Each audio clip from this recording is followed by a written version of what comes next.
first fell in love with the Albarino grape because it was such a great pairing for ceviche, which is a hard wine pairing. Albarino is wonderful because it has just enough acidity to stand up to that, but it also just pairs really well with seafood, and I've been drinking a ton of it since, I don't know, 2004, 2005. So I wanted to be at the place when they're harvesting the wine. So we're in Galicia for the Albarino harvest, where we're going to meet lots of winemakers, and most of them are women, which is really cool. Lots of inventive wine styles and much more nuances within the grape variety than I thought possible. So stay tuned. A tour of the vineyards, meet the winemakers, and lots of wine.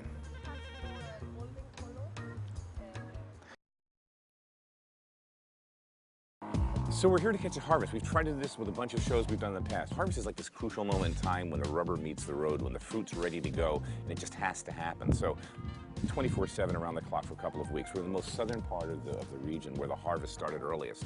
And it's really neat to see hand harvesting. This just isn't done in very many places. Parts of Burgundy, Champagne, Beaujolais, everywhere else it's done by machine. Anywhere you can hand harvest, the advantages are obviously huge because you're making the decision in the field so mistakes don't get in the basket. And if and when they do, they get sorted in the production line when they do actually the sorting. So Albarino, hand harvested. I love this place. I think the wines from this region are just going to get better and better and better. It's a really new wine region. Lots of energy here. Part of Spain that's really becoming invigorated, and I think a wine that's just got nothing but upscale potential.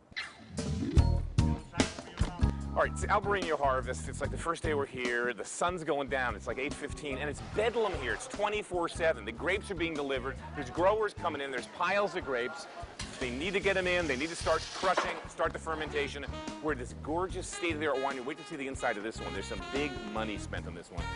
Anyway, Albarino harvest 2010. You're in the house. Can we go upstairs and peek? There's a lot of women winemakers in this region, I've noticed. A lot. I mean, there's you, there's others we've met. When did you decide you wanted to be a winemaker? Maybe when I was a child, I loved the wine. My dad always said me, no, wine is not for you. No, yes, I love wine.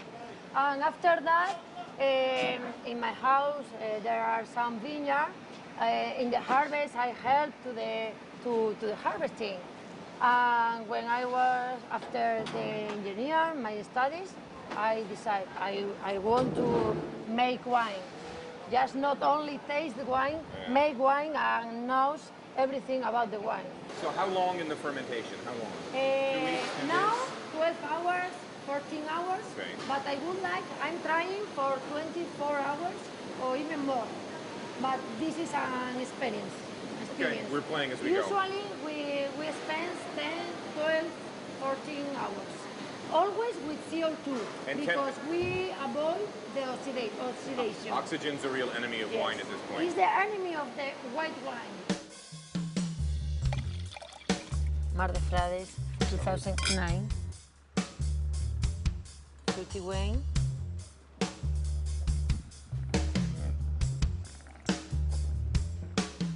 Intense. Mad good.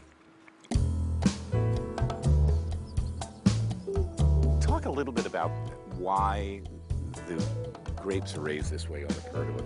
Normally the grapes are coming up and they're around here. And sometimes on lines, but yours are up 6.5 feet. Talk a bit about that. Well, it's kind of many reasons for that. One is because many people think it's because of the humidity on the soil. We have the more air passing through with the humidity that we have on the air. So to try and avoid the mildew, which is an endemic illness that we have here, we think it's better to have this pergola. In this case, it's both French oak and Caucasian oak. Albarino, I mean, up until today, I would have said no oak. Leave it alone. Keep it in stainless. This is the second one I've had that I'm not even picking. I mean, I wouldn't pick the oak up in the nose, and I really wouldn't pick it up in the mouth either, but it's different. It's different. It's a different wine. It's a little rounder, it's a little bigger, it's a little richer, and I think in a way, it'll work with more food. It'll work with maybe pork and chicken and away from shellfish and give it another place on the table. And la menu esta noche typicalmente Galicia. La cuisine Galicia. Sí. All right. All day wine tasting, all day nibbling, all days in cars going up and down hills we have to eat. Now we're going to visit a wonderful little restaurant with a really cool young chef. The restaurant's Herrado La Leña, and it's in the town of Pontevedra. We're going to have a lot of fun with this guy. He's cooking his heart out. You know, it's really neat. The cooking's really got to see this fish. The cooking's pretty exact. This fish is just set. Almost undercooked by old day standards. I think we're going to have this for dinner tonight. A little potato, because potatoes are really big in this region. Black sesame seeds, and we'll have to figure out what the foam is. The foam. Patata. I mean, potato. Son dos texturas. Sí. So two textures of potato. So the one potato was the one, the typical one with the skin. The other one was the potato foam. Beautiful. We plant the vineyards on the rocks, so we want to plant to break the rock and go deeper and deeper. So we stress the plant gets stronger, break it, go further, and be more powerful and have more minerality. So this is the middle of the crux. You're crazy busy. You do Albarino and you do an Albarino blend. These are not Albarino grapes. Talk to me about these grapes. This is a grape that we like very much in the winery. It's called Loureiro. It's the Galician name for laurel. It's beautiful. It's a very, very nice grape. We love it. It has a very nice aromas, different from the Albarino. You can feel here a lot of flowers and a lot of the grass, roses, and it's a really, really flower scent wine. It's delicious.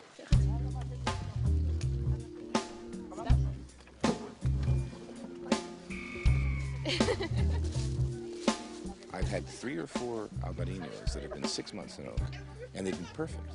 Well, to talk a little bit about when you started using oak and how you feel oak integrates and how you work with it. Mm-hmm. We try to work with oak since maybe 10 years ago, and we tried with very good oak, French oak, American oak, sweet toast, to respect the aromatic white grape and try to make a different Albarino wine. This is the form that the Albarino express his aromatic potential, and with this wine I always said that the personality, the backbone of the Albarino is in this aroma. It's very fruity, apple, citric. Slight citric, kind of green apple. Now you get to travel with your job, and you get to go to fairs in Europe and America, the East Coast and the West Coast. What's the reaction you're finding to the wine from sommeliers and from the public? I think it's our success. I think is because our grape is different. Maybe when you taste a white wine, people used to remember the Chardonnay, the Sauvignon Blanc. Of course, it's the grape that they know. But when people discover Albarino, this is different because of the acidity of the wine and our personality. So, because of the terroir and the way of life here in Galicia, pues the grape is totally different. I think the people surprised when they taste Albarino wine and Rias Baixas wine, of course. Pues terminamos ya. The only Michelin-rated restaurant we visited was Casa Soya, a really serious restaurant now in its second generation. It's had a Michelin star for around 30-some years now.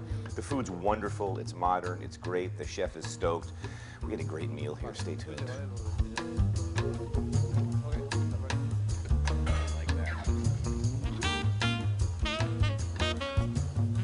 This is the Iberic rib. Oh, it smells amazing.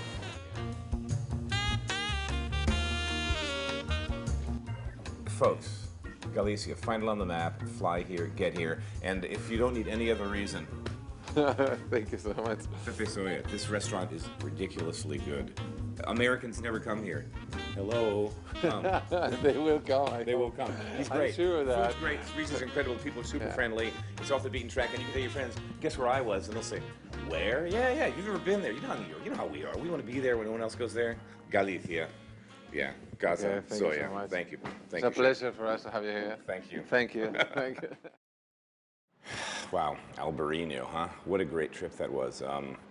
So neat to like have something that you like and then see how it's made and see like why it is what it is. And so much of, terroir, so much of what drives flavors in food is where it comes from. And nowhere is that more illustrated than in the world of wine. So, I knew I'd had this wine before, and I knew I loved it with shellfish. I knew I loved it with seafood. I knew why, because it has that really sort of bracing, good acidity. Sea's mostly stainless steel, in most cases only stainless steel. Citrus and lime and green apple, and then this minerality. And then you can look at the soil, and it's just full of granite, and you see that place by the sea, which really informs the temperature changes and the ripeness. And further north we went in Albarino, in Galicia, the sharper and brighter the acidity was. And then as we were down in those wineries by the Portuguese border, it was a softer wine, rounder wine. They also blend 70% Albarino with 2 or 3 other varietals, but the fruit ripened earlier, was riper, more sugar present, just because of the temperate climate in the south. We saw some really good cooking. Love that kid with a little restaurant. Turns out he owns about every restaurant in the neighborhood, which is what allows him to do that really high-end cooking that he's doing in a restaurant that isn't that busy, because he has a couple of casual bistro kind of affairs that do really, really well that were just packed that night. But I loved what he was doing. Here's this kid who's doing this really complicated food, cooking for himself. And then, of course, the Michelin star restaurant was just wonderful. That was a wonderful, wonderful thing to see. Generational kid, 40-year-old guy, taking it over from his dad, raising it up, been 1-star Michelin for 30-some years. So what I want to do today is kind of play with some of the things that we saw. So I'm thinking, let's build up some nice hearty flavors.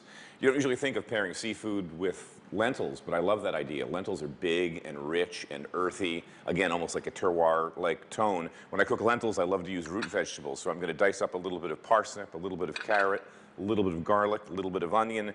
That's my base.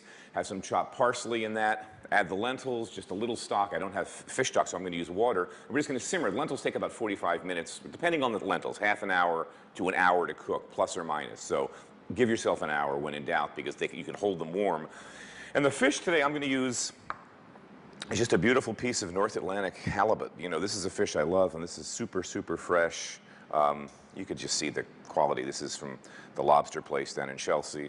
And I'm going to poach the fish. So I'm going to do it in the simplest of ways. And I think people get mystified with poaching. Poaching is really simple. Salted water, up to about a third. Simmer, simmer, simmer. Turn it once. Just make sure it's done. We'll put a little knife in, see if it's warm enough. So it's going to be very unmanipulated fish, just super clean. Poached, about as clean a flavor as you're going to get. But the halibut has such good meaty flavor, and set that on top of a bed of lentils, drizzle it with a bit of olive oil, some sea salt, the turn of a pepper mill. My kind of food. But start at the beginning. Let's cook the lentils, because they are going to take, as I said, they'll take anywhere from half an hour to an hour, depending on how dry they are.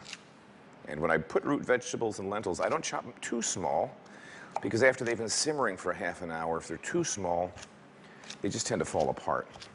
So I think a nice medium dice works for me. And for the amount that we're cooking, we don't need much more than this, carrot-wise and parsnip-wise.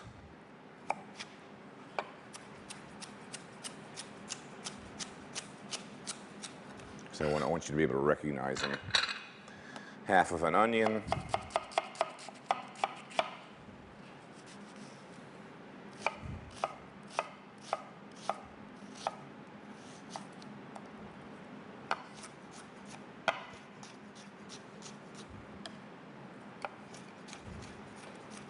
And a clove of garlic, because why not? This will just give us a nice base of flavors, simmering in with the lentils to give it some background. The lentils themselves just taste great anyway, I think. All right, meet me at the stove and we'll get the lentils started. And you can hear the pan's ready. Every time you hear that little sound, it's just about as hot as we want it. It's not too hot. You can see the beautiful color of that oil. We're going to put parsley in the beginning, and I also love to use parsley at the end because it just adds a real nice, parsley's great. All right, good enough. They're just beginning to cook.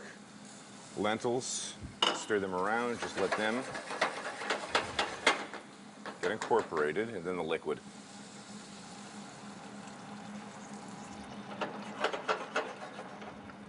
Pinch of salt. We may need more at the end. And then some of my chopped parsley. Once this comes to a simmer, lid goes on. Check it in about half an hour to see if it's done. It's not rocket science with lentils. This liquid's usually about 3 to 4 to 1, depending on the style of lentil. These are American green lentils, organic American green lentils. So we'll see. I'm going to guess about 3. I've got about 3.5 to 1 liquid to lentils. As we're tasting, if the lentils seem firm and the liquid's dried out, we'll just add some more water. If, conversely, the lentils seem done and it's a little liquidy, we'll just turn the heat up, leave the lid off, and let the water come out. I mean, it's cooking. It's not rocket science. But let's bring it to a simmer, show that simmer, then the lid will come down. Now, we're going to poach the fish. Let's talk a little bit about this. Because back in the old days, poaching was sort of mysterious. Court bouillon, these things you had to make. You know, most restaurants now that poach, even serious, good restaurants, just salted water. I've got water here. A little more salt, tastes like the ocean. I'm going to bring that salted water to a simmer, and then the fish is going to go in it. So it's really simple. Once that's ready, fish will go in. Stay with me right here. Once it establishes a boil, we're going to back the heat off, because I just want it to simmer. And a simmer means real, that's a simmer. See the difference? Nice, gentle bubbles. So we're going to go right in the pan, just like that. We'll put a little lid on that fish. Let's set a timer for, say, 8 minutes. It's a big piece of fish. I move the lentils over to the back burner. So why I put a lid on this pan, this is interesting. If it had been a thinner piece of fish, I wouldn't put a lid on the pan. But this fish is about, it's halibut. It's a big swimming fish, muscular fish. I saw the fillet. I bought this fish this morning. The fillet itself was about yay big, which means the fish was about yay big. So this was 1.5 inches, 2 inches, no, maybe 2.5 inches thick. And I had them cut my piece from the center because they had a whole fillet. I said, I don't want the tail, I don't want the head. Do me a favor, cut it from the center. 20 bucks a pound. Give me the cut I want. So if it was a smaller piece of fish, I would no lid at all. Simmer, put it in. After 3-4 minutes, turn it over. Let it finish, take it out of the pan. But because this fish is so big, and I don't want to like play with it too much, turning it over, by putting a lid on the pan, now the steam can't escape. So the fish that's in that water, that's about 200 degrees, 202, 203 with a simmer, that fish is cooking nice and slowly. And the fish that's up out of the water is being cooked by the steam, because the steam's escaping, but it has nowhere to go because there's a lid on the pan. So it's not a pressure cooker, but it's like steam cooking. So part of that fish is poaching on the bottom. The stuff that's above it is actually steaming. Super clean, no fat, clean flavors, you'll see. And this fish is going to be beautiful. It'll be white and flaky and delicious, and it'll just taste like itself without any manipulation whatsoever. But we're going to wait. I think it's going to be about, what did I say, 8 minutes with the lid on. Should be about perfect. I'm going to lay the fish. I'm going to make like a little bed of lentils and just lay the fish on top of it. I think that'll look really pretty. God, these lentils smell so good. They just have this wonderful minerally thing going on. We're going to get a little extra virgin olive oil, just a little around the plate as well. Turn to the pepper mill.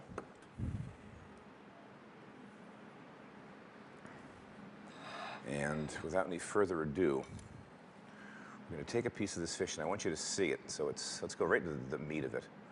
See how it almost, I say the term custard because that's really kind of what it looks like. That's what it feels like. Well, the fish protein's just set. It's so delicate. Look at that. See how moist that is? You can't fake that. I mean, that's not food styling. That's fish that's just cooked. It's flaky.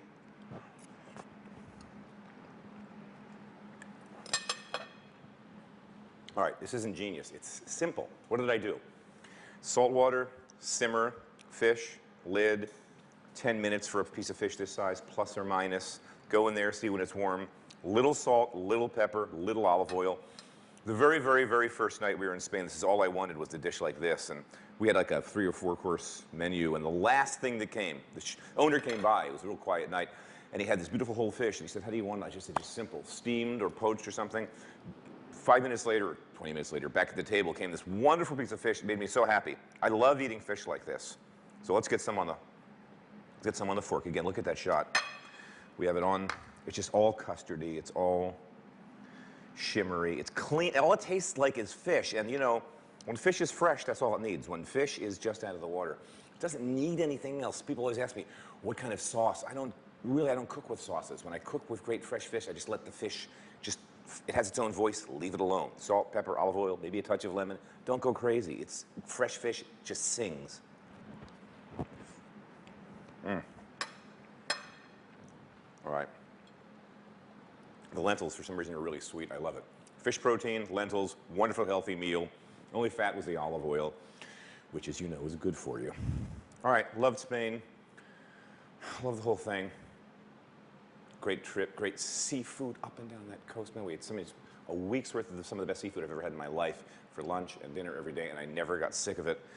You can do this at home. Super, super simple, super healthy, all-weather food, although I think this is probably fall, winter, early spring, because the lentils, to me, I'm not making lentils much in the summer, but delicious, delicious, delicious. Need a glass of Albarino. All right, till next time, be well.